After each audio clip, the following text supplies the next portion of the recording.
সিউড়ি ২ নম্বর ব্লকে তৃণমূল গোষ্ঠীদ্বন্দ্বে ফের নয়া মোড়। এবার ব্লক সভাপতি নুরুল ইসলামের বিরুদ্ধে গোষ্ঠী নেতা হিসেবে পরিচিত এহসানুল হক ওরফে বকুলকে বিশেষ নিরাপত্তা দেওয়া হলো পুলিশের তরফ থেকে। সিউড়ি টাইমস, সিউড়ি, বীরভূম।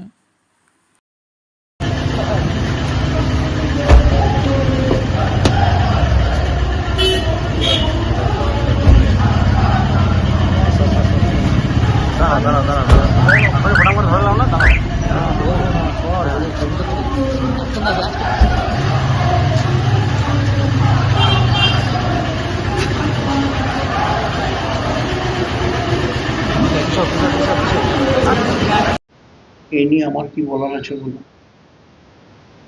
এটার কোনো কথা হতে পারে না। আর এর আগে নাকি কে সিকিউরিটি পেল না পেল এটা নিয়ে আলোচনার কোনো বিষয় না। আসলে সিকিউরিটি পেতে গেলে হয়তো কিছু বলতে হয়, সেজন্য বলেছে। হুমকি টুমকি দেওয়া আমার কাজ না। আর আমার সঙ্গে দেখা সাক্ষাৎও 2023 সাল থেকে দিই, এতে হুমকির প্রশ্নই আসে না। মন গড়া কথা, বাজার করা কথা, বাজার তৈরি করা কথা। মিথ্যা দিয়ে শুরু, মিথ্যাতেই হবে শেষ। ওটা আমি বলতে পারবো না, তাদের ব্যাপার। সেটা আমি কি বলবো বলুন? আমি তো আমার কথা বললাম যে আমাকে সবাই জানিয়েছে না আমি কতটা হুমকি দেওয়ার লোক আর কোথায় কি করেছি, এসব সবারই সব জানা আছে। একটা সিকিউরিটি পেতে যদি মিথ্যা কথা এক গাদা বলতে হয়, বলেছে।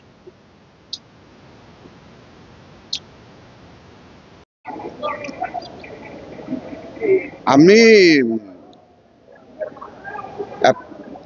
কিছু কিছু বিষয়ে সমস্যায় পড়েছিলাম, সেগুলো আমি এসপি সাহেবকে জানিয়েছিলাম লিখিতভাবে। তাই আমাকে প্রশাসনিক এতে সিকিউরিটি অ্যালট করা হয়েছে আজকেই। কারণ ছিল, কারণ আপনারা তো জানেন আমি পলিটিক্যাল লাইনের লোক, দীর্ঘদিন আমি বাইরে ছিলাম, বিভিন্ন সমস্যা আমাদের ব্লকে হয়েছিল আপনারা জানেন। তাই প্রশাসনকে সেগুলো জানিয়েছিলাম।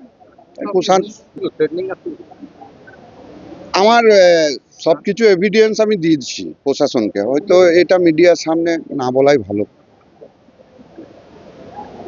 এখন সিকিউরিটি পেয়েছে। হ্যাঁ, নিশ্চয় প্রশাসন সেগুলো তদন্ত করে দেখেছে, প্রয়োজন মনে করেছে, তাই দিয়েছে। এমন কিছু ঘটেছিল যেখানে ভয়ের ব্যাপার ছিল? ভয়ের বলতে আমরা দীর্ঘদিন তৃণমূল কংগ্রেসের কর্মী সমর্থক।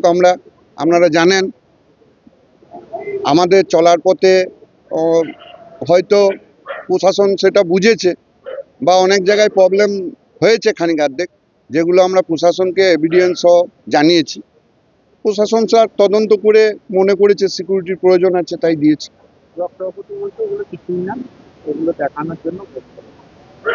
দেখানোর ব্যাপারটা পশ্চিমবাংলার আইন শৃঙ্খলা নিশ্চয়ই এখনো পর্যন্ত ঠিক আছে। এগুলো লোক দেখানো কিছু নয়। এগুলো যিনি ব্লক সভাপতি তিনি যদি বলেন, তিনি নিজের সরকারকেই কালিমাটিত্ব করছেন। আমার মনে হয় না যে তিনি এই দলের ব্লক সভাপতি হয়ে এই প্রশাসনকে কালিমাটিত্ব করার অধিকার তেনার নেই। প্রশাসন আজ পর্যন্ত বীরভূম জেলায় যেভাবে সক্রিয় ভূমিকা নিয়েছে, তাতে প্রশাসনের আমরা ধন্যবাদ জানাই। প্রশাসনকে, বীরভূম পুলিশকে, প্রশাসনকে এবং এসপি সাহেবকে এবং থানার আইসি সাহেবকে আমরা ধন্যবাদ জানাই। যেভাবে প্রশাসন তার দক্ষতার সহিত কাজ করছে, তার জন্য অশেষ ধন্যবাদ। দেখুন, আমার কিছু অভ্যন্তরীণ ব্যাপার আছে যা হয়তো এই মোমেন্টে মিডিয়ার সামনে না বলাই উচিত। আমি প্রশাসনকে জানিয়েছি, প্রশাসন তার তদন্ত করছে। আপনার নাম? আমার নাম এহসানুল হক, বকুল মন্ডল।